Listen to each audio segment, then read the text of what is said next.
Silakan Pak. Terima kasih kehadirannya. Jadi seperti ketika mendengar keterangan dari beberapa kementerian, nanti dipersilakan dari DKPP menjelaskan beberapa hal, kemudian nanti ada pendalaman dari majelis.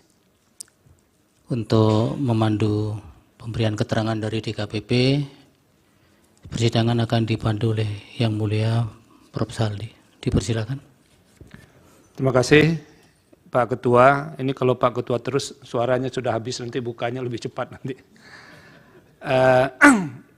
Ini agenda terakhir di hari ini, kita mengundang juga pemberi keterangan Dewan Kehormatan Penyelenggara Pemilu. Jadi kami harap silakan dulu memperkenalkan diri Pak Ketua, yang siapa aja yang diajak hadir. Terima kasih. Assalamualaikum warahmatullahi wabarakatuh. Waalaikumsalam. Yang Mulia Ketua Majelis, Yang Mulia Bapak Saldi Isra, Yang Mulia Bapak Suhartoyo, Yang Mulia Bapak Adi Hidayat, dan Yang Mulia Bapak Daniel Yusmik, Yang Mulia Bapak Guntur Hamzah, Yang Mulia Bapak Ridwan Mansur, Yang Mulia Bapak Asrul Sani, dan yang terakhir Yang Mulia Ibu Eni Nurbaningsih. Terima kasih atas kesempatan yang diberikan kepada DKPP. Saya Hedi Lugito, Ketua DKPP RI, didampingi 2 anggota DKPP lainnya. Yang sebelah kanan saya, Idewa Kadek Wiarsara Kasandi. Dari namanya sudah kelihatan kalau dari Bali, Pak. Kemudian yang di kiri saya, Bapak Muhammad Tio Aliansah. 2 anggota DKPP yang lainnya tidak bisa hadir. 1 Bapak C. Kristiadi karena beliau sedang bersidang di luar daerah. Dan juga Ibu Ratna Dewi Pitalolo juga melakukan persidangan di luar daerah. Jadi kami cuma bisa hadir bertiga. Saya langsung saja. Di sini Pak harus ke sini? Iya, sebentar Pak. Ya, silakan. Ini Pak Ketua ini apa ini? Tahu bahwa saya nanyakan kok nggak cukup anggotanya dijawab langsung oleh beliau tadi. Silakan Pak Ketua. Jadi ada beberapa poin di dalam permohonan-permohonan itu yang menyoal apa yang Bapak lakukan terkait dengan penyelenggara pemilu. Nanti disampaikan mungkin 15 sampai 20 menit. Nanti kita akan mendalami apa yang disampaikan itu. Dan untungnya pihak-pihak ini nggak akan menanya Bapak, cuman ini dialog dengan hakim saja yang disaksikan oleh pihak-pihak ini. Jadi Baik. agak lebih nyaman lah. Kalau diserahkan yang lain nanti pertanyaannya jadi lebih panjang begitu. Baik. Silakan Pak Ketua. Terima kasih Yang Mulia. Mohon izin.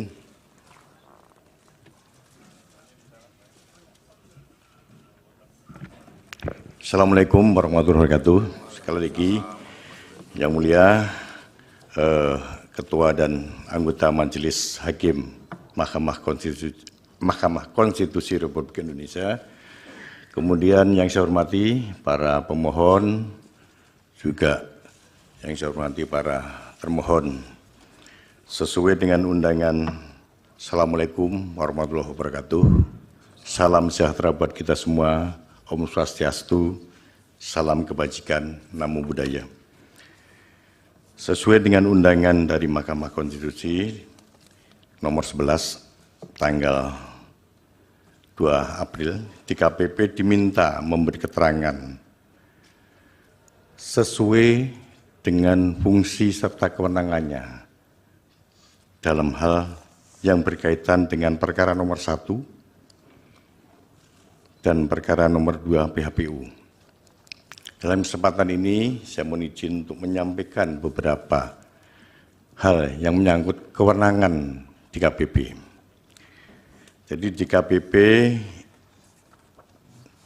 paling tidak diberi amanat oleh pasal 155 Undang-Undang nomor 7 2017 tentang pemilihan umum. Diberi kewenangan untuk memeriksa dan memutus aduan atau laporan adanya dugaan pelanggaran kode etik yang dilakukan oleh anggota KPU RI, anggota KPU Provinsi, dan anggota KPU Kabupaten Kota, juga anggota Bawaslu RI, anggota Bawaslu Provinsi, dan anggota Bawaslu Kabupaten Kota. DKPP memiliki kewenangan memanggil para penyelenggara pemilu yang diduga melakukan pelanggaran kode etik untuk dimintai keterangan atau diberi kesempatan melakukan pembelaan. Juga memanggil para pelapor, saksi, atau pihak lain, terutama pihak terkait, untuk dimintai keterangan, termasuk dimintai dokumen atau bukti. Kemudian DKPP juga bisa memanggil saksi dan juga mengundang saksi ahli.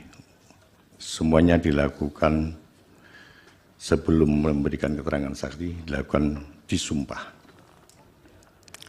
Dalam menjalankan fungsi selaku lembaga yang memeriksa dan memutus pelanggaran kode etik penyelenggara pemilu, DKPP terikat pada hukum acara yang diatur oleh Peraturan DKPP Nomor 3 Tahun 2017 tentang pedoman beracara kode etik penyelenggara pemilu. Adapun prosedur-prosedur penanganan pengaduan dilakukan melalui berbagai tahapan. Siapa yang bisa mengadukan ke DKPP adalah masyarakat yang memiliki hak pilih. Artinya setiap masyarakat yang memiliki hak pilih boleh melakukan pengaduan ke DKPP. Dari pengaduan-pengaduan tersebut, DKPP melakukan verifikasi administratif. Kalau lolos seperti biasanya, kita lakukan verifikasi material. Kemudian tahap berikutnya dilakukan pencatatan di buku registrasi perkara. Selanjutnya dilakukan penjadwalan penetapan setelah memenuhi syarat bahwa perkara ini diregistrasi, kita jadwalkan untuk disidangkan. Tahap berikutnya, DKPP akan tentu saja akan memanggil para pengadu atau pelapor dan juga saksi untuk hadir di persidangan. Tahap pemanggilan paling tidak harus dilakukan 5 hari sebelum dilaksanakan sidang. Setelah dilakukan pemeriksaan dapat dilakukan meliputi berbagai hal. Di antaranya memeriksa tentang kedudukan hukum pengadu dan atau pelapor, mendengarkan keterangan pengadu dan atau pelapor, mendengarkan keterangan dan pembelaan teradu atau terlapor, mendengarkan keterangan saksi di bawah sumpah, mendengarkan keterangan ahli di bawah sumpah, mendengarkan keterangan pihak terkait, memeriksa dan mengesahkan barang bukti. Kemudian tahap berikutnya menetapkan putusan. Putusan ditetapkan lewat rapat pleno seluruh anggota majelis dan anggota DKPP. Alhamdulillah, pleno DKPP selalu mencapai mufakat. Belum pernah selama periode saya, belum pernah terjadi dissenting opinion. Jadi selalu bulat dalam menetapkan putusan atau sanksi.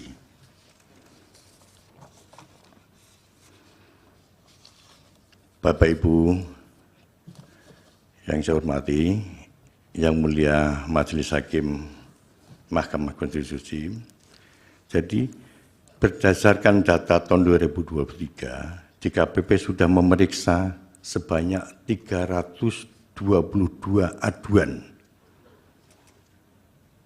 Sangat besar. Artinya setiap hari satu. Jenis aduannya macam-macam, tidak semuanya menyangkut soal tahapan pemilu. Ada juga dugaan-dugaan pelanggaran etik yang non tahapan pemilu. Misalnya soal penyalahgunaan minuman keras di kantor, perselingkuhan antar penyelenggara pemilu, utang piutang, dan perbuatan asusila lainnya. Jadi tidak semata-mata tentang yang berkaitan dengan tahapan pemilu. Perkara terbesar di luar tahapan pemilu adalah perkara asusila. Tapi masih terbesar, 90% masih perkara tahapan yang berkaitan dengan tahapan pemilu. Untuk jumlah pengaduan 3 bulan terakhir ini, mulai Januari sampai tanggal 2 April kemarin, jumlahnya mencapai 166 pengaduan. 90% pengaduan berkaitan dengan tahapan pemilu. Jadi Bapak Ibu bisa bayangkan betapa besarnya jumlah pengaduan ke DKPP. 166 dalam waktu 3 bulan. Yang Mulia Majelis Hakim Konstitusi, dari jumlah 322 pengaduan tersebut yang ditangani DKPP tahun 2024, terdapat 4 perkara dengan teradu ketua dan anggota KPU RI terkait dengan pendaftaran pasangan calon presiden dan wakil presiden Bapak Prabowo Subianto dan Bapak Gibran Rakebumi Raka. Perkara itu diregistrasi dengan nomor perkara 135, 136, 137, dan 141. Dalam memeriksa perkara tersebut, DKPP berpegang teguh pada pedoman beracara Kode Etik Penyelenggara Pemilu.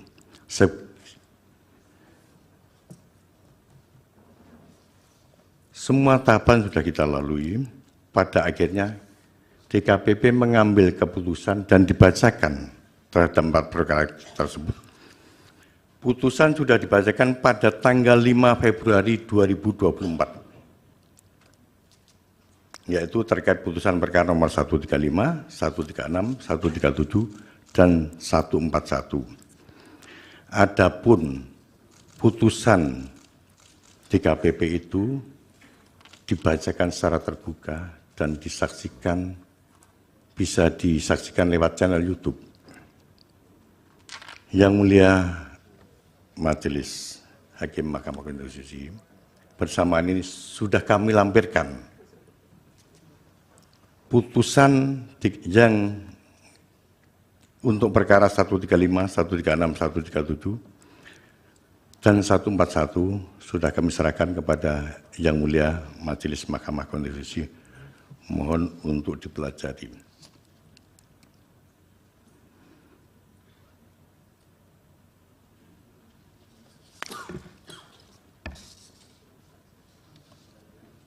Demikian yang bisa kami sampaikan dalam kesempatan ini. Terima kasih sekali lagi atas kesempatan yang diberikan kepada DKPP di ruangan ini. Selanjutnya bila ada pertanyaan-pertanyaan, saya harapkan pertanyaan tidak sampai menyangkut pada pokok perkara. Karena bagaimanapun DKPP meskipun sebagai penyelenggara pemilu diberi tugas sebagai majelis etik yang secara etika tidak dibenarkan membicarakan putusan DKPP di luar persidangan. Jadi karena putusan DKPP sudah kami serahkan kepada Yang Mulia Majelis Hakim Mahkamah Konstitusi, kami serahkan sepenuhnya untuk melakukan pengajian. Terima kasih. Akhirul salam. Wassalamualaikum warahmatullahi wabarakatuh. Waalaikumsalam warahmatullahi wabarakatuh. Terima kasih Pak Ketua. Ini akan ada sesi pendalaman, walaupun tadi sudah di warning ya bahwa tidak Ini susahnya sudah membuat pagar ini. Tapi pasti hakim konstitusi punya cara sendiri juga tuh untuk bisa membongkar pagar itu. Pertama dimulai yang mulia Profesor Arief Hidayat. Baik, terima kasih Pak Ketua Sidang. Yang pertama saya komentar begini. Ini ada mantan murid suruh dosennya mempelajari ini tadi. Ya, salah satu murid di Undip, yang kemudian juga Pak Hasim itu asisten saya. Jadi ini kok saya suruh mempelajari. Ini saya betulkan karena masih junior. Dimohon tidak pelajari, ya, berkas yang sudah dikirim tidak dipelajari, tapi dimohon untuk menjadi pertimbangan. Terima kasih, Prof. Baik, terus kemudian begini, DKPP itu kuasi peradilan etik ya, berarti ya. Benar. Oleh karena itu saya setuju, yang tidak bisa disampaikan adalah bagaimana situasi perkembangan yang ada di rapat permusyawaratan anggota, itu nggak bisa keluar memang, itu independensi. Ya, tapi kalau ada beberapa hal yang kita tanyakan, mestinya ini juga karena badan peradilan yang pengen untuk mengetahui semuanya, ya harus dibuka. Jadi batas-batasnya adalah apa yang berkembang dalam rapat permusyawaratan anggota DKPP itu nggak bisa. Misalnya itu tadi, ini yang selingkuh, ini yang minum keras siapa, ini nggak usah. Ya, tapi pokok-pokok yang dihasilkan bisa disampaikan kita secara terbuka. Dan ini untuk menjadi pelajaran bagi seluruh bangsa Indonesia karena mendapat respon yang sangat positif dari masyarakat Indonesia di persidangan Mahkamah Konstitusi. Baik, yang pertama begini. Saya pengen mengetahui bagaimana ketaatan para penyelenggara. Tapi sebelumnya begini, kenapa DKPP dihadirkan ke mahkamah? Itu pemohon 1, nanti kita minta direspon ya. Pemohon 1 itu di dalam dalilnya mengatakan begini, lumpuhnya independensi penyelenggara pemilu akibat intervensi kekuasaan dan intervensi kekuasaan dalam pencalonan paslon nomor 2. Itu. Jadi kenapa DKPP diundang ke sini? Karena itu. Jadi pemohon 1 itu mendalilkan lumpuhnya independensi penyelenggara pemilu akibat intervensi kekuasaan. Sedangkan pemohon 2 itu mendalilkan begini, ketidakefektifan dan keperpihakan penyelenggara pemilu. Di dalam salah satu uraiannya mengatakan ada kolaborasi antara ketiga lembaga yang hadir di sini. KPU, Bawaslu, dan DKPP. Ini tiganya bermain untuk kepentingan bersama, yang nggak tahu untuk apa itu ya. Itu ada dalil itu. Sehingga DKPP dipanggil ke mahkamah untuk memberikan penjelasan. Persoalan yang harus dijawab pertama, bagaimana kepatuhan ketaatan adresat putusan DKPP. Ya, kemudian yang kedua, ini kembali ke atas, persoalan yang menyangkut pencalonan. Persoalan pencalonan itu sangat keras muncul dalam persidangan mahkamah sekarang ini. Ya, jadi berkenaan dengan KPU langsung melaksanakan putusan Mahkamah nomor 90 tanpa merubah PKPU, langsung diduga ada macam-macam hal yang terjadi pada waktu proses pencalonan sampai penetapan pencalonan. Itu mohon bisa disampaikan uraiannya di persidangan ini. Ya, kemudian yang berakhir pada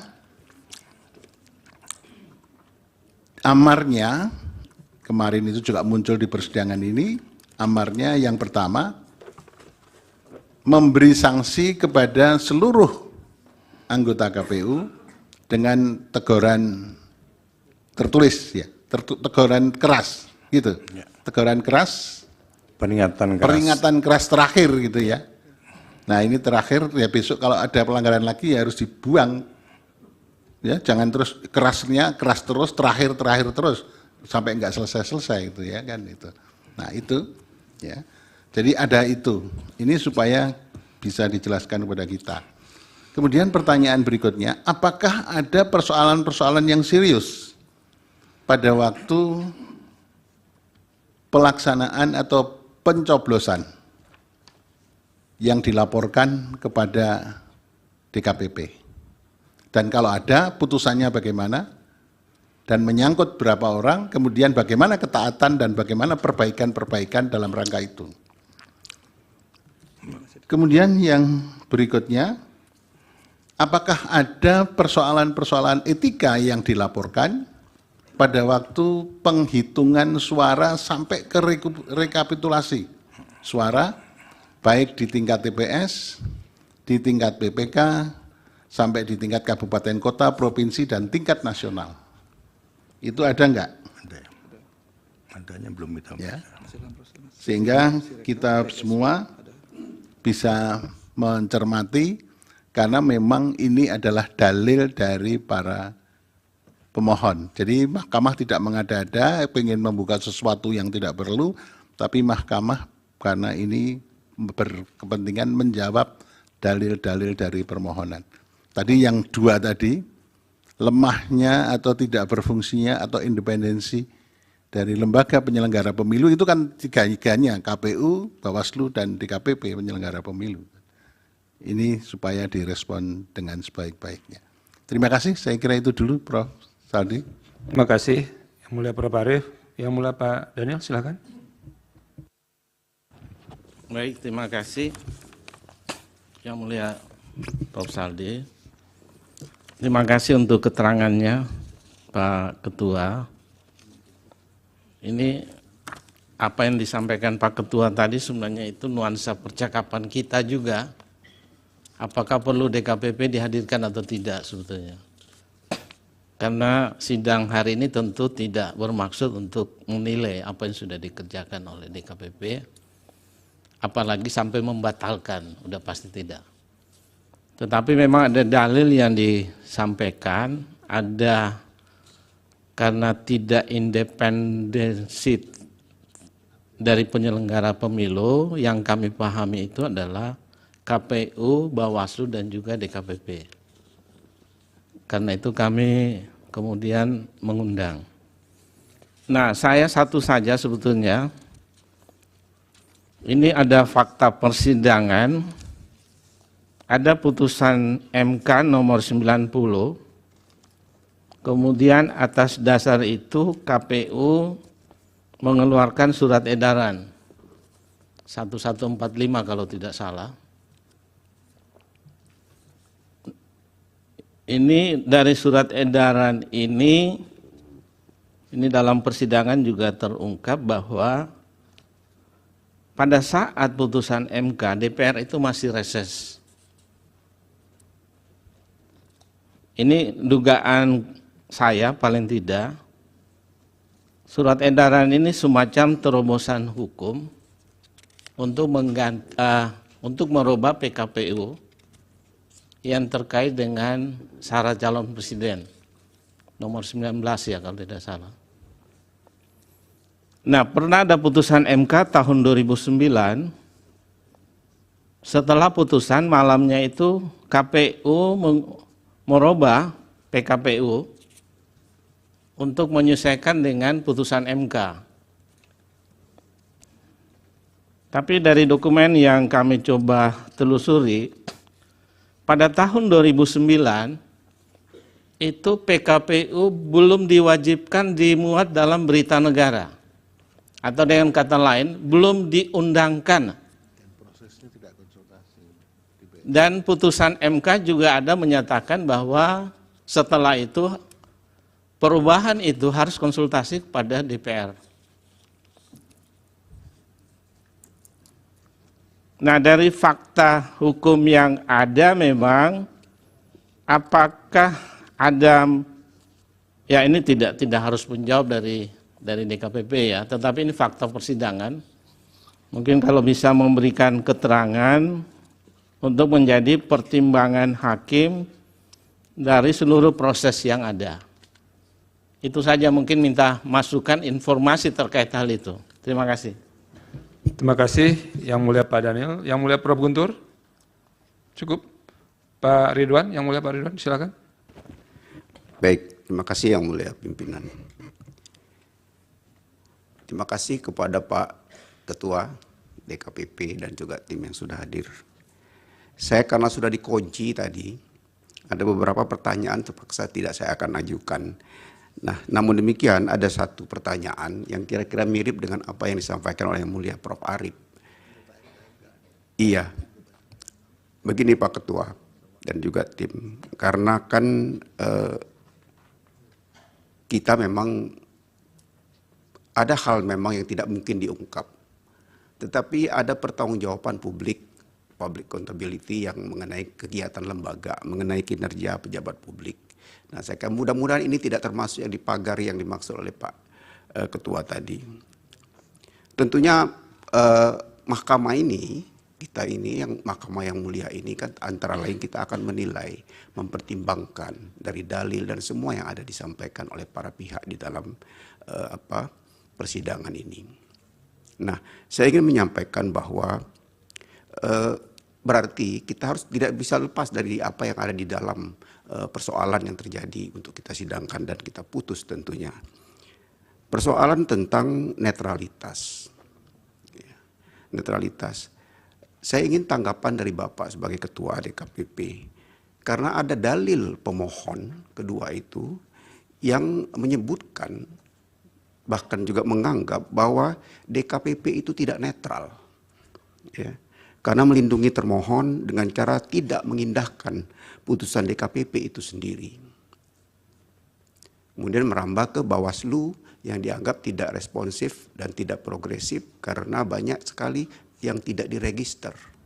Padahal pelapor itu adalah mereka-mereka yang kadang-kadang tidak punya pendidikan, tapi dia tahu ada hal-hal yang tidak pada tempatnya untuk dilakukan oleh apakah itu petugas ketika pemilihan dan sebagainya. Nah, untuk saya ingin penjelasan kira-kira tidak-tidaknya Bapak menerangkan. Kita menghormati tentunya di sana ada pemohon 1, pemohon 2, termohon, pihak terkait dan sebagainya.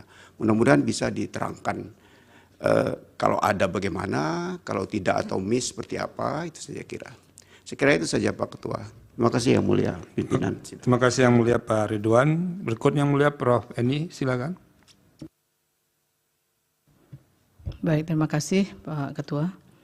Tadi saya tidak mau bertanya sebetulnya, tapi ketika Pak Ketua DKP mengatakan, wah ternyata juga ada yang asusila di situ ya. Tapi saya tidak akan bertanya soal pokoknya di situ Pak. Asusilanya seperti apa ya. Hanya ada yang menggelitik itu adalah ketika dalil pemohon itu berkaitan dengan mempersoalkan independensi dari penyelenggara, ya, khususnya dari KPU Bawaslu, yang kemudian dinilai dari mulai panselnya dianggap bermasalah, seperti itu. Nah, saya ada pertanyaan ringkas ya, ada nggak laporan yang disampaikan ke DKPP itu terkait di luar asusila loh ya, yang terkait dengan penyelenggara itu soal independensinya itu. Seperti apa kemudian tanggapan atau yang sudah dilakukan oleh DKPP terkait dengan hal itu? Itu saja, terima kasih. Terima kasih Prof. Eni. Yang Mulia Pak Arso? Cukup. Nanti Pak Ketua, nanti setelah Pak Ketua menyampaikan akan ada respon dari Pak Ketua. Silakan Pak Ketua. Baik, terima kasih Yang Mulia Majelis Hakim Mahkamah Konstitusi atas beberapa pertanyaannya, terutama senior saya, dosen saya dulu, Prof. Arif. Terhadap pencalonan Capres dan Cawapres, apakah ada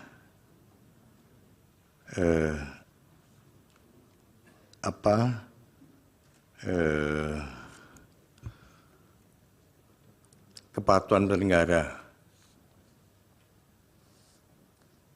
Sudah kita periksa, tadi saya sampaikan ada 4 pengaduan yang khusus pencalonan Capres dan Cawapres.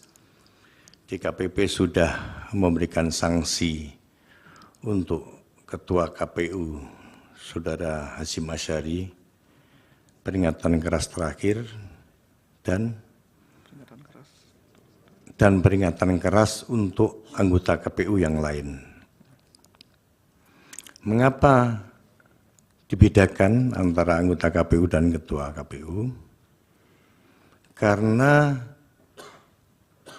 DKPP, putusan DKPP itu bukan kepada lembaga, tapi kepada individu-individu penyelenggara pemilu. Jadi yang diputus itu adalah pelanggaran etik yang dilakukan oleh individu-individu penyelenggara pemilu, bukan lembaganya. Benar nggak ada ketidaknetralan? Sampai sejauh ini belum ada pengaduan ke DKPP yang berkaitan dengan netralitas penyelenggara pemilu sampai hari ini. Kemudian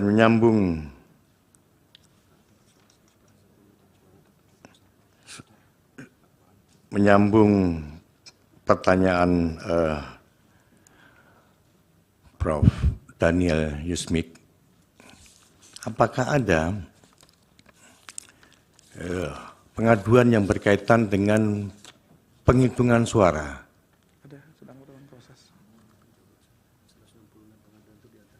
Ada 166 pengaduan itu, diantaranya adalah terkait persoalan penghitungan suara dan rekap. Hanya dari 166 ini belum kami sidangkan, masih dalam pemeriksaan verifikasi administrasi dan verifikasi material.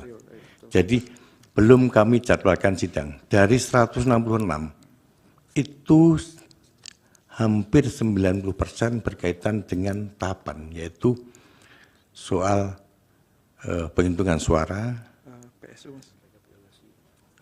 kemudian pemungutan suara ulang, dan rekapitulasi. Karena persidangan yang kami lakukan saat ini masih menyidangkan sisa-sisa perkara tahun kemarin yang belum selesai. Ya.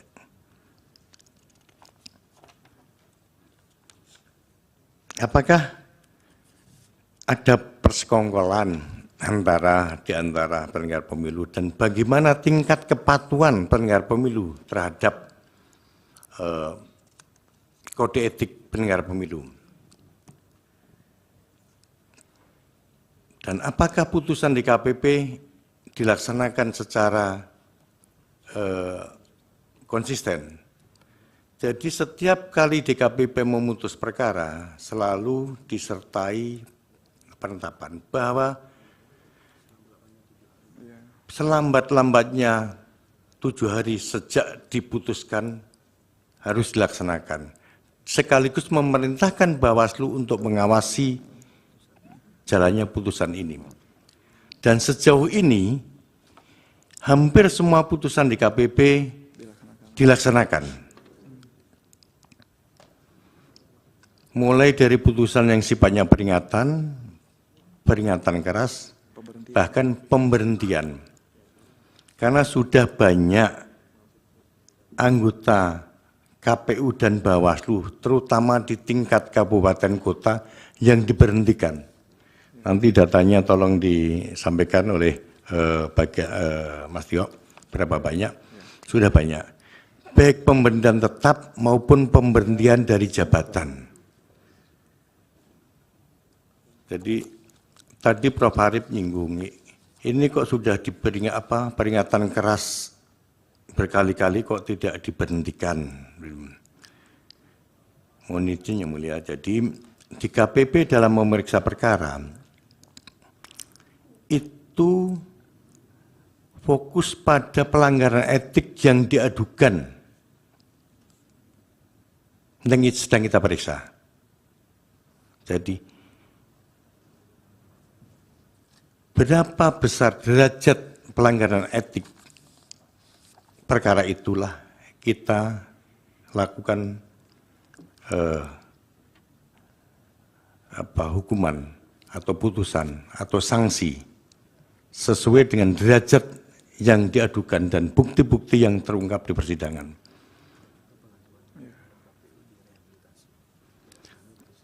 Dan tidak semua pengaduan itu diberi sanksi, karena dari tahun saya tadi sebutkan dari 322 di tahun 2023 itu yang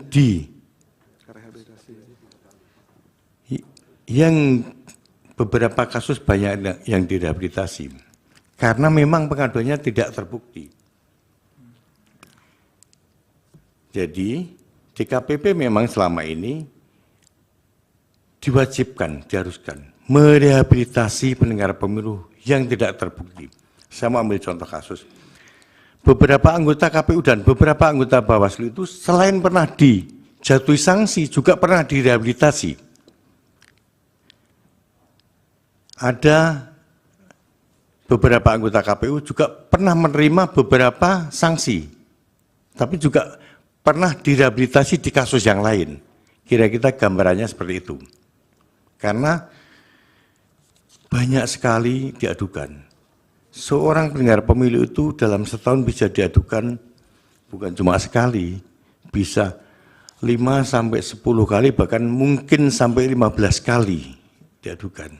Tapi tidak semua aduan itu terbukti. Kalau terbukti kita beri sanksi sesuai dengan derajat pelanggaran etiknya. Kalau pelanggarannya cukup berat, ya kita beri sanksi peringatan keras atau peringatan keras terakhir. Kalau berat lagi, kita berhentikan dari jabatan. Kalau berat lagi, kita berhentikan dari keanggotaan. Bahkan ada putusan DKPP itu yang sangat keras, yang menyebutkan yang bersangkutan tidak layak menjadi penyelenggara pemilu untuk saat ini dan selamanya. Ada putusan semacam itu. Kalau pelanggarannya sangat berat.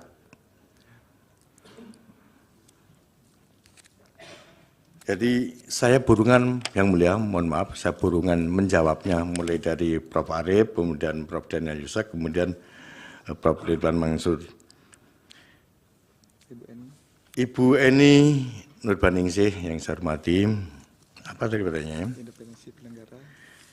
Memang yang paling banyak dipertanyakan terutama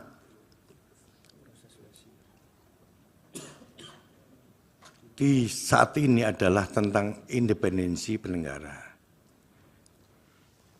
Pertanyaan-pertanyaan itu saya kira kita tidak bisa menutup mata dan telinga. Itu muncul di mana-mana.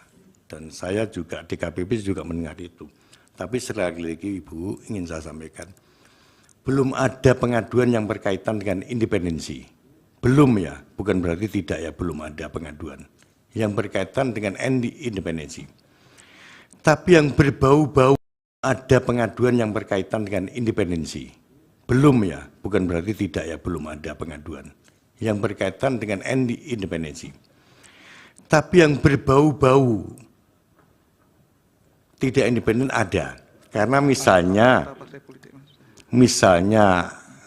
penyelenggara pemilu berpihak pada salah satu peserta pemilu. Ada. Atau anggota penyelenggara pemilu menjadi pengurus partai politik. Itu pernah diadukan. Dan itu kita berhentikan. Itu yang terjadi. Jadi sebelum mereka menjadi penyelenggara pemilu sudah kita filter. Karena peserta pemilu tidak boleh menjadi penyelenggara pemilu. Jadi yang terindikasi kuat, bahkan yang terbukti dia anggota partai politik, kita berhentikan. Ada beberapa yang kita berhentikan. Jadi kalau pengaduan soal ini, kalau soal keterpihakan itu biasanya tercermin lewat pengaduan. Misalnya penyelenggara pemilu A, dia diadukan karena dia menggeser suara. Itu artinya indikasinya dia berpihak pada partai yang dia untungkan. Seperti itu. Tapi yang tentang netralitas penyelenggara pemilu secara keseluruhan, belum kami terima pengaduan itu.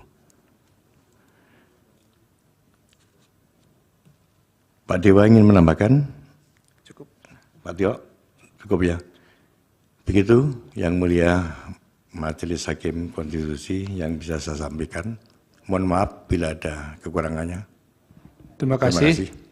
Pak Ketua. Ini ada Prof. Arief mau memberikan respon lagi. Ini di antara para pemohon 01 dan pemohon pemohon 1 dan pemohon 2 atau paslon 1 dan paslon 2, adakah paslon 3, maaf, paslon 3. Ada yang pernah melaporkan ke DKPP mengenai KPU atau Bawaslu?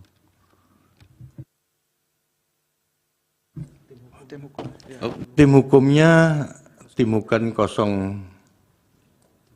03 pernah ada yang melapor di DKPP. Iya, kasus apa itu? Persoalan apa yang dilaporkan? Pencalonan capres cawapres. Oke. Itu. Iya. 01 pernah mencalonkan terkait kampanye. Kampanye. Tindak lanjut yang diadukan Bawaslu. Terus sudah diputus? Sudah. Putusannya gimana? 01 itu melaporkan terkait ada yang direhabilitasi, ada yang diberi sanksi. Misalnya Bawaslu tidak dianggap tidak menindaklanjuti pengaduan.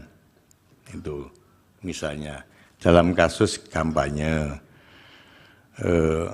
Bawaslu dilaporkan karena tidak menindaklanjuti pengaduan waktu kepala desa ya.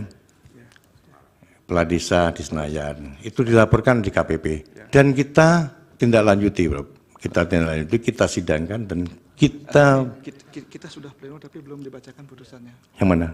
Yang kesan Semarang. Ya. Kami sudah pleno yang mulia. Silakan diskusi dulu atau kembali ke tempat Enggak. diskusi lagi. Ini saking banyaknya perkara, Prof. Iya. Ya, banyak sekali, ratusan ya. Jadi untuk kasus yang bagi-bagi susu, bagi-bagi susu, Ya. tapi ini yang teradunya adalah Bawaslu RI dan Bawaslu Jakarta Pusat. DKI, ya, DKI. Sudah kita sidangkan dan sudah kita plenokan, hanya belum Belum diputus. dibacakan, jadi belum bisa kami sampaikan, Prof. Oke. Karena saking banyaknya jadi lupa sudah dibaca atau belum itu. Iya. Iya. Jadi sudah kita plenokan, hanya belum kita bacakan. Sudah kita putuskan. Begitu, Prof. Ya, terima kasih, Prof. Tapi saya ingat gini tadi, pada waktu kita memanggil 4 menteri sampai Menko-nya aja bilang begini, Mas Edi, untuk pelajaran ini. Bilangnya, semoga keterangan kita bermanfaat untuk pengambil putusan, jadi pertimbangan. Ini tadi mempelajari itu saya bingung sekali itu, Mas. Terima kasih, Prof, atas koreksinya. Terima kasih Prof. Mohon Arief. maaf. Pak Ketua silakan, yang mulia Pak Soehartoyo. Terima kasih Pak Wakil. Saya sedikit saja Pak Ketua DKPP. Begini, ada pandangan bahwa badan peradilan sekalipun, apalagi kuasi ya, badan peradilan sekalipun terhadap produk-produk putusan itu, memang betul ada pembatasan, itu kemudian tidak boleh didiskusikan, diperdebatkan, apalagi mendefend putusan. Jangankan terhadap putusan hakim yang bersangkutan, hakim lain pun tidak boleh diperlakukan oleh hakim yang lain, sebagaimana hal-hal yang saya sampaikan tadi.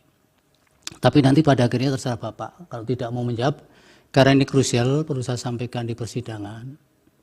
Seandainya pun Bapak tidak mau menjawab, paling tidak sudah tercover di salah sidang hari ini. Begini, kami tadi mencoba membaca putusan 135 sampai 141 itu, Bapak.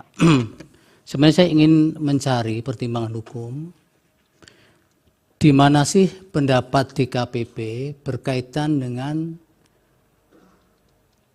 sikapnya dalam menilai pendaftaran Prabowo Gibran itu, selain kemudian diamar menjatuhkan putusan sanksi saksi kepada teradu itu. Apakah bisa dijelaskan sebenarnya pada titik itu di mana bagaimana sikap DKPP itu saja sebenarnya? Apakah memberikan penilaian bahwa yang dilakukan oleh teradu itu sudah benar atau salah? Karena memang menjadi kewajiban semua hakim sebenarnya Bapak. Kita memang tidak boleh memperdebatkan, mendiskusikan dan sebagainya, apalagi mendefend tadi. Tapi ketika ada warga atau pencari keadilan khususnya menanyakan maksud daripada putusan itu wajib bagi hakim yang bersangkutan menjelaskan. Sekedar menjelaskan. Bukan mendiskusikan dan kemudian apalagi memperdebatkan. Itu pantang Pak. Mohon saya bisa diberikan penegasan. Mungkin Pak Dewa bisa. Saya kira karena ini juga persidangan, saya kira juga Bapak bisa mendapatkan protek tidak akan melanggar kode etik itu.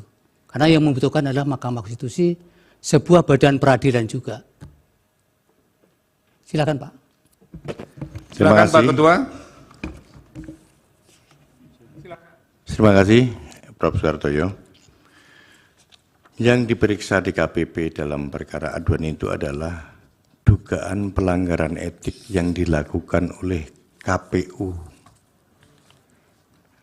Dugaan pelanggaran etik yang kami periksa bukan persoalan hukum sah dan tidaknya pencalonan. Kami hanya meriksa ada enggak pelanggaran etik yang dilakukan oleh KPU ketika dia melakukan penanganan perkara itu. Putusan di KPP jelas ternyata ada pelanggaran etik. Tapi DKPP tidak membuat putusan hukum sah dan tidaknya pencalonan itu. Yang kita nilai ada enggak pelanggaran etik yang dilakukan oleh KPU. Apa yang dilanggar oleh KPU? Semuanya sudah kami tuangkan dalam putusan kami, Prof. Itu ada 2 poin paling tidak itu kan. Itu sudah kami tuangkan di dalam putusan kami. Jadi semata-mata adalah pelanggaran etik oleh KPU dalam menangani perkara dalam menerima pendaftaran Capres dan Cawapres. Sah dan tidaknya KPU memang melaksanakan putusan Mahkamah Konstitusi, itu kewajiban. Tapi dalam melaksanakan putusan Mahkamah Konstitusi, MK, juga KPU harus memperhatikan tata cara, memperhatikan pedoman administrasinya, harus diperhatikan agar tidak merugikan pihak lain. Tujuannya itu. Jadi yang kami periksa semata-mata etiknya KPU, tidak berkaitan dengan hukumnya. Saya kira itu, Prof, yang bisa kami sampaikan. Kalau Pak Dewa ingin menambahkan, silakan. Silakan, Pak Tio. Terima kasih, Ketua. Yang mulia, Hakim Mahkamah Konstitusi yang kami hormati. Pada prinsipnya, sebagaimana disampaikan oleh saudara ketua kami tadi, bahwa DKPP telah memeriksa dan memutus perkara terkait dengan pencalonan Presiden dan Wakil Presiden. Nah, secara ringkas, izin saya sampaikan sikap DKPP dalam menilai perkara ini, bahwa melaksanakan putusan Mahkamah Konstitusi secara hukum maupun etik adalah sebuah kewajiban karena lembaga penyelenggara pemilu terikat olehnya dan itulah ketentuan konstitusi kita. Namun saya mencermati ya berbagai pendapat soal apakah putusan Mahkamah Konstitusi itu perlu diatur dalam peraturan KPU atau tidak. Ini memang keadaan hukumnya berbeda dengan pemilu-pemilu sebelumnya. berbeda dengan putusan-putusan Mahkamah Konstitusi sebelumnya. Karena sejak tahun 2022, KPU telah memiliki peraturan KPU tentang pembentukan peraturan dan keputusan di lingkungan KPU. Ya, jadi yang kami nilai, sebagaimana disampaikan oleh Saudara Ketua, tentu adalah tindakan para teradu, siapapun itu dalam perkara DKPP. Apakah patut atau tidak, dan seterusnya. Karena dalilnya sekira telah menjadi pengetahuan umum, seseorang yang diduga atau bahkan terbukti melanggar hukum tentu melanggar etik. Tidak melanggar hukum bukan berarti tidak melanggar etik. Jadi kondisinya berbeda, dan itulah yang kemudian kami gali dan terungkap fakta-fakta dalam persidangan. Jadi bahwa terhadap satu hal yang menyangkut hak warga negara, sesuatu yang menyangkut hal-hal fundamental bagi kehidupan berbangsa dan bernegara, apalagi itu telah diputus oleh Mahkamah Konstitusi, apapun situasi pada saat itu menurut kami memang harus dilaksanakan. Tapi untuk mewujudkan kepastian hukum, ya, mewujudkan profesionalisme penyelenggaraan, tentu asas-asas prinsip-prinsip ya seperti diatur dalam tata cara ya dan tata kelola pemilu yang baik itu juga diperhatikan. Sekali itu sedikit tambahan dari kami, selebihnya sebagaimana yang mulia tadi sampaikan dan juga Saudara Ketua bahwa rinciannya telah kami tuangkan dalam putusan yang mohon izin tidak akan saya uraikan secara lebih detail. Demikian, lebih kurangnya saya mohon maaf. Terima kasih. Cukup. Rasanya sudah cukup ya, saya kembalikan ke Pak Ketua. Baik, terima kasih Pak Ketua dan Bapak-Bapak anggota DKPP atas keterangannya. Semoga bermanfaat untuk kami, Mahkamah, untuk menjadi pertimbangan dalam penjatuhan putusan nanti. Terima kasih Yang Mulia Ketua dan anggota Majelis Mahkamah Konstitusi atas kesempatan yang diberikan pada kami. Mohon maaf bila keterangan kami tidak bisa memuaskan semua pihak. Kami berharap yang kami sampaikan bisa menjadi pertimbangan bagi Mahkamah untuk mengambil keputusan. Terima kasih. Akhirul salam. Wassalamualaikum warahmatullahi wabarakatuh. Waalaikumsalam warahmatullahi wabarakatuh. Silakan Bapak, sudah diperbolehkan.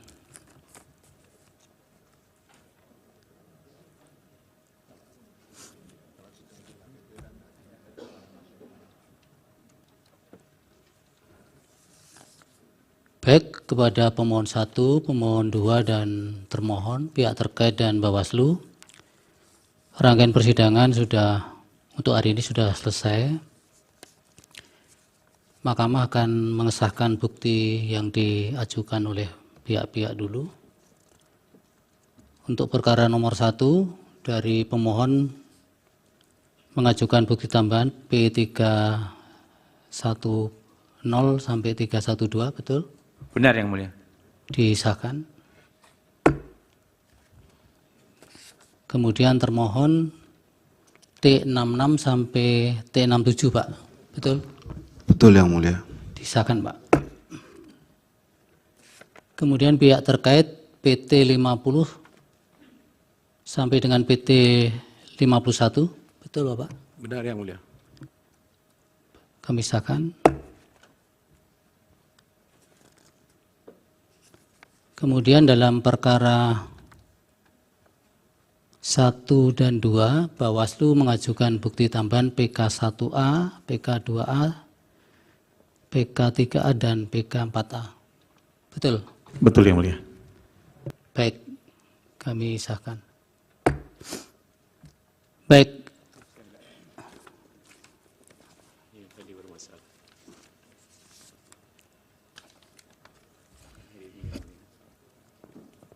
Kemudian yang perkara nomor 2 dari pihak terkait menambahkan bukti PT 13A sampai dengan 13G dan PT 14. Betul, Bapak? Benar Yang Mulia. Disahkan.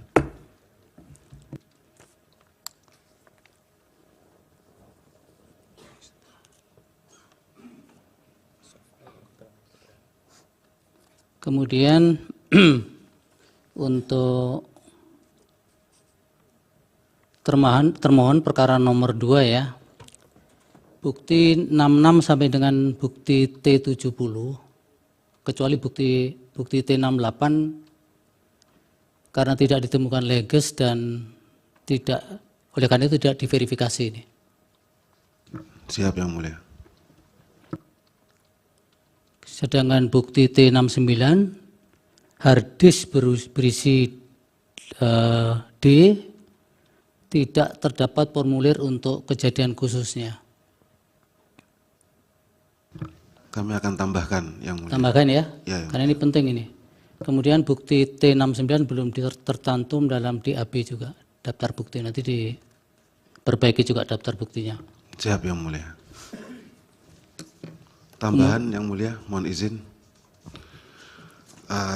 Menindaklanjuti perintah Yang Mulia Prof. Saldi agar termohon mengumpulkan D hasil kecamatan seluruh Indonesia.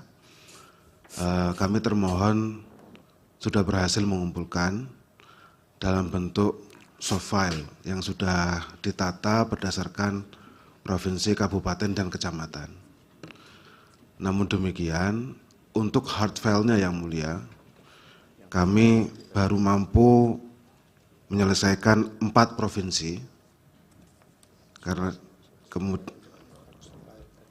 dari hasil kecamatan itu Yang Mulia mohon izin, untuk satu kecamatan dokumennya sampai 35 sampai 40 tergantung luasnya kecamatan Yang Mulia. Jadi kalau satu kali print, ya itu berarti hanya 40 sampai 35. Dan jumlah kecamatan seluruh Indonesia itu 7.277 kecamatan Yang Mulia. Jadi apabila diizinkan kebijaksanaan Yang Mulia, soft file-nya akan kami serahkan terlebih dahulu. Iya.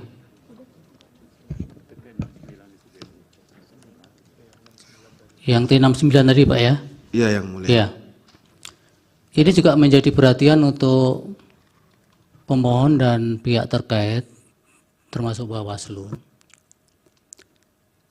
Ada dari pihak terkait 1 dan 2 untuk menyerahkan soft copy Word dan file keterangan-keterangan ahli dan saksinya juga belum diserahkan. Nah oleh karena itu tadi kami majelis bersepakat sekiranya ada hal-hal yang masih mau diserahkan, meskipun ini persidangan terakhir, bisa diakomodir melalui kesimpulan. Memang kesimpulan dalam persidangan Pilpres sebelumnya tidak dikenal, tidak diwajibkan. Tapi untuk mengakomodir hal-hal yang masih bagi Mahkamah pandang masih krusial dan tertinggal ini, forumnya kan tinggal melalui penyerahan kesimpulan itu. Terlepas kesimpulannya mau dipergunakan atau tidak, jadi tidak wajib. Tapi bagi pihak-pihak termasuk khususnya pihak terkait, karena masih ada keterangan ahli dan keterangan saksi yang file-file keterangannya belum diserahkan, saya kira supaya tidak kemudian persidangan sudah ditutup tapi kok masih ada lalu lintas penyerahan dokumen-dokumen yang kemudian keabsahannya bisa menimbulkan persoalan. Untuk itu tadi para hakim menyepakati kita buka saja ruang untuk penyampaian semacam kesimpulan. Termasuk nanti merespon. Jadi para pihak juga boleh merespon apa yang disampaikan oleh 4 kementerian tadi dan DKPP dalam kesimpulan itu. Yang Mulia, ada batas waktu untuk penyampaian kesimpulan? Nanti waktunya kami tentukan, Pak Mulia. Nah oleh karena itu mohon ini dipahami bukan merupakan macam tidak konsistenan di PMK maupun apa yang sudah dijadikan pendirian mahkamah pada penanganan pilpres sebelumnya, tapi ini karena memang dinamikanya berbeda juga untuk persidangan pilpres hari ini. Oleh itu mohon bisa dipahami. Sehingga tadi kami berdelapan sudah sepakat bahwa mekanisme penyampaian hal yang perlu disampaikan sebagai bentuk kelengkapan dari proses persidangan ini bisa disampaikan melalui forum kesimpulan itu. Kemudian waktunya disediakan pada tanggal 16 April 2024 selambat-lambatnya pukul 12 langsung diserahkan kepada kepaniteraan. Kak, yang mulia, apakah itu sekalian dengan bukti-bukti tambahan? Bisa. Bisa. Ya. Oke, jadi tanggal 16 jam 12. Paling maksimal jam 12 Pak Mulia. Jadi bukti silakan kalau memang masih ada, hanya nanti tidak bisa kami sahkan di persidangan, meskipun juga bagian yang akan kami pertimbangkan dalam putusan. Dan kemudian kekurangannya tentunya pihak-pihak sudah tidak bisa melakukan isage lagi. Oke. Terima kasih yang mulia. Apakah saya boleh menambahkan beberapa hal lagi? Yang itu dulu sudah Yang clear itu dulu. ya? Ya itu clear yang mulia. Kalau saya mau menambahkan beberapa pertanyaan masih mungkin. Silakan apa ini? Begini, tadi ada beberapa PowerPoint yang disampaikan oleh 3 menteri. Menteri Erlangga, Keuangan, dan Menteri Sosial. Apakah itu dimungkinkan juga bisa kami dapatkan yang mulia? Bisa. Nanti biar kepaniteraan bisa, karena itu sudah milik publik juga di persidangan. Ya, dan juga kami ingin mohon, karena kemarin waktu pihak terkait menyampaikan ahli, Saudara Hasbi dan Saudara Kodari, juga ada PowerPoint yang disampaikan. Kami mohon kalau kami juga bisa mendapatkan itu. Dan sekaligus juga apabila dimungkinkan, keterangan ahli dan afidavit dari pemohon 1 dan termohon serta Bawaslu, seandainya itu dimungkinkan untuk didapatkan, kami akan berterima kasih sekali yang mulia. Kalau untuk pemohon 1 mungkin aksesnya tidak terbuka ya, karena kan masing-masing perkaranya berbeda. Oke. Kalau termohon Ya. dan pihak terkait? Kalau pihak terkait bisa, karena memang saling berhadapan-hadapan. Terima kasih yang mulia. Ya. Izin yang mulia pemohon 1. Ya, Pak. Sebelum ditutup, terima kasih. Jadi permohonan yang sama kami ajukan seperti pemohon 2 untuk keterangan tertulis dari pihak terkait, ahlinya pihak terkait, dan kemudian juga dari para pemberi keterangan tadi. Yang pertama. Kemudian yang kedua, yang mulia, terima kasih atas kesempatan diberikannya untuk menyusun kesimpulan. Namun demikian, pemohon 1 mohon kebijakan sekiranya tanggal 16 itu adalah hari pertama masuk dari libur panjang, diperkenankan tanggal 16 pukul 16 yang mulia. Jadi agak sore. Iya, yang mulia. Boleh kalau agak sore, karena hari efektif itu tinggal 2 hari Pak Heru. Itu untuk kami bermusyawarah dan membaca putusan nanti. Sehingga memang harus dipaksakan untuk di 16 itu harus sudah. Sekiranya akan mengajukan kesimpulan di hari itu. Terima sore kasih, boleh, Pak, jam 16 ya? Terima kasih yang mulia. Baik, Pak Mulia jadi diralat tadi. Jam 16 juga yang mulia. Terima kasih yang mulia. Dari Pak Oto? Ya, kami kurang jelas tadi apa yang disampaikan untuk supaya klarifikasi lebih tepat. Jadi kami akan mengajukan tanggal 16 Ya. bersamaan juga dengan permintaan yang mulia tadi bahwa kami juga akan memasukkan bersamaan dengan kesimpulan itu terhadap keterangan-keterangan ahli pada tanggal 16 itu juga. Pak Oto, Ya. itu kan keterangan-keterangan ahlinya masih berbentuk hard copy. Kita minta soft filenya. Gitu. Ya, kita serahkan ya. ya. Nanti diserahkan berbarengan dengan itu. Oh, pada saat Oke. tanggal 16 itu Iya, ya. tanggal 16 itu pukul 16. Ya. Kalau mengenai soal keterangan dari pemerintah tadi, dari menteri itu, apa kami bisa dapatkan nggak? Bisa, nanti setelah ini bisa ke kepaniteraan akan diberikan kopinya. Baik, terima kasih mulia. Iya. Cukup ya Pak Oto? Dari Bawaslu dan KPU cukup Pak? Cukup yang mulia. Baik, terima kasih kepada semua pihak atas terselenggaranya sidang ini dengan baik. Dan tentunya Mahkamah akan bisa mempertimbangkan fakta-fakta hukum yang ada di persidangan secara komprehensif dan secara objektif, karena berkat dukungan dari para pihak yang menjadi bagian dari persidangan beberapa hari ini. Kemudian untuk putusan nanti tentunya akan diberitahukan oleh kepaniteraan, para pihak akan diberitahukan dengan tenggang waktu yang cukup beberapa waktu sebelum putusan dibacakan sesuai dengan ketentuan peraturan perundang-undangan. Sidang selesai dan ditutup.